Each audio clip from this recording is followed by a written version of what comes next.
नमस्कार दोस्तों, stock market studies में फिर से एक बार आपको स्वागत है। तो आज यहाँ पे मैं बात करूँगा एक पीएसयू बैंक के बारे में।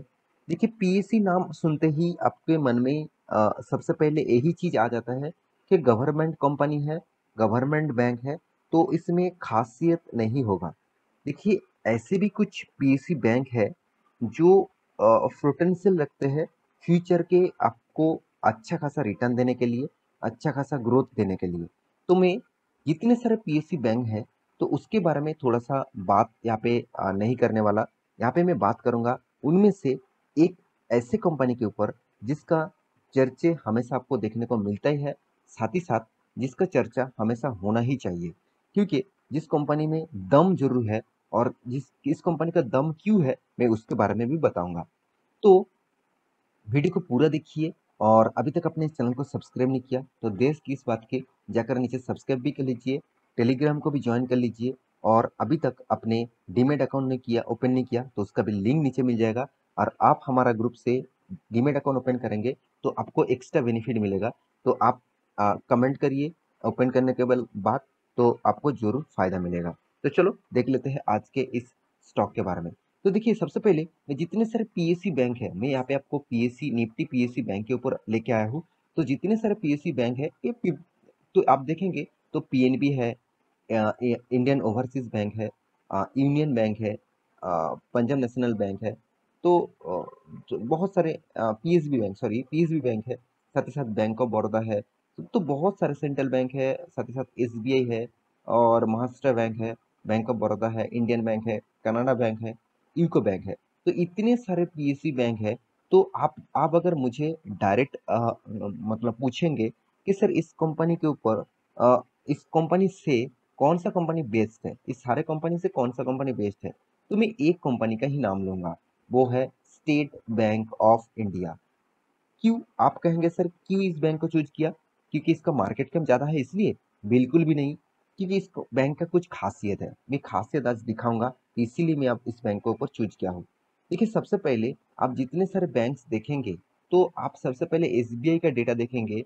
तो एसबीआई देखिए, सारे के सारे बैंक 365 डेज मतलब 365 डेज का जो परसेंटेज रिटर्न्स है, आप सारे बैंक आप देखेंगे तो सिर्फ कुछ ही बैंक जैसे Indian overseas bank, sorry Indian bank, साथ ही साथ कनाडा बैंक, तो इस दोनों बैंक और साथ ही साथ बैंक ऑफ बड़ौदा, इस तीनों बैंक के ऊपर आपको फायदा दिखेगा, मतलब पॉजिटिव रिटर्न दिखेगा।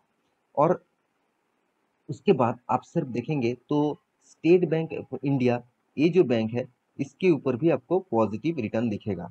तो मेरे कहने का मतलब है पॉजिटिव रिटर्न दिखाया तो इसलिए बैंक खासियत है? बिल्कुल भी नहीं। तो चलो मैं एक एक पॉइंट आपको दिखाऊंगा तभी आपको पता चलेगा। हाँ, state bank of India government bank होने के नाते भी इस बैंक के ऊपर आप भरोसा कर सकते हैं। देखिए, सबसे पहले मैं कंपनी का रिजल्ट के ऊपर आ चुका हूँ। इस बार जो रिजल्ट हुआ वो थोड़ा सा मतलब वीक है। मतलब रिजल्ट के हिसाब से देखा जाए तो कंपनी का जो एस्टीमेट है, वो कंपनी ने मिस कर दिया। तो एस्टीमेट मिस कर दिया मतलब कंपनी के ऊपर थोड़ा सा प्रेशर तो होगा ही, क्योंकि आप सभी जानते हैं जितने सारे बैंकिंग का रिजल्ट आया, सारे के सारे बैंक्स का रिजल्ट उतना खास नहीं हुआ, इस बार उतना खास नहीं हुआ। तो उसके पीछे बहुत सारे कारण तो आप जानते ही है। तो मैं उसके ऊपर बहुत बार बात कर चुका हूँ। तो यहाँ पे देख सकते हैं नीट इनकम के बारे।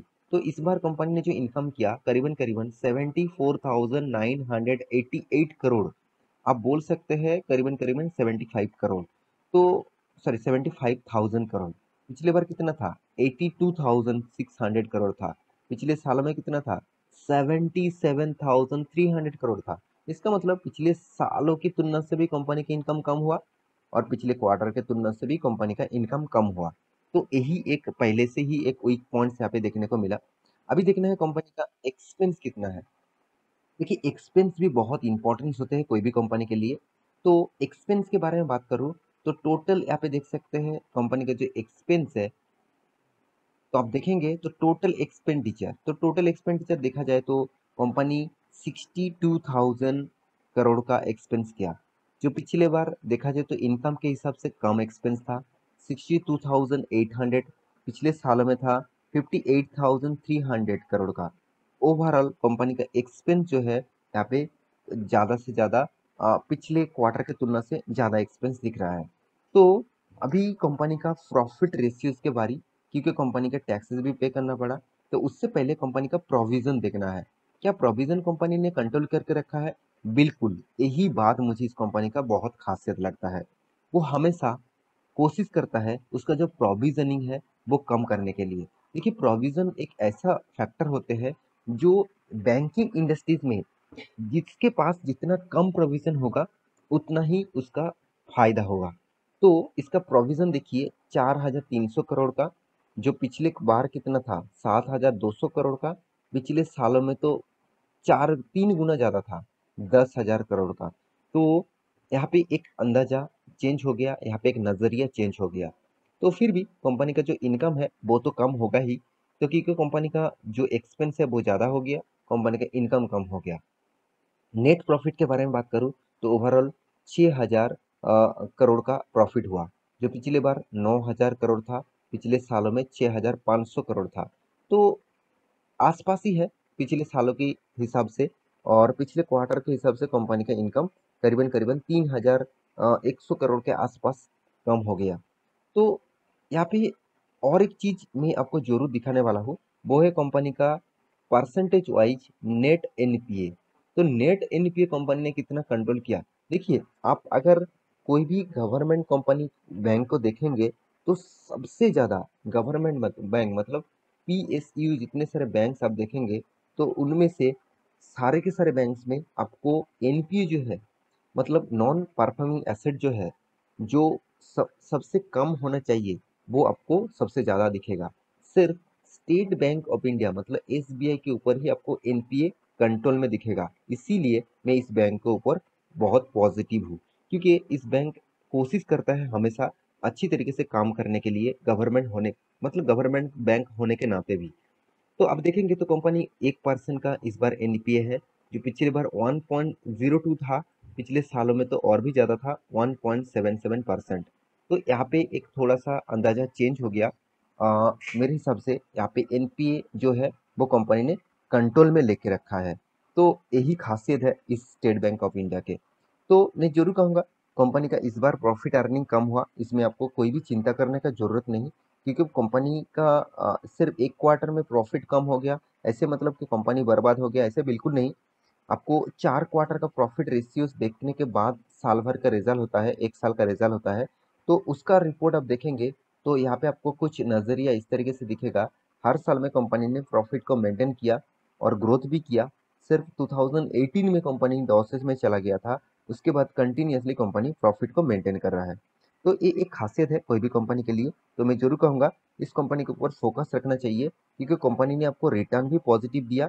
आपको ऐसे नहीं कि कंपनी आपको रिटर्न नहीं दिया, क्योंकि आप कोई भी पीएसयू बैंक को उठा के देख लेना, आपको इस रिटर्न ऑफ रेशियोज में नेगेटिव ही दिखेगा।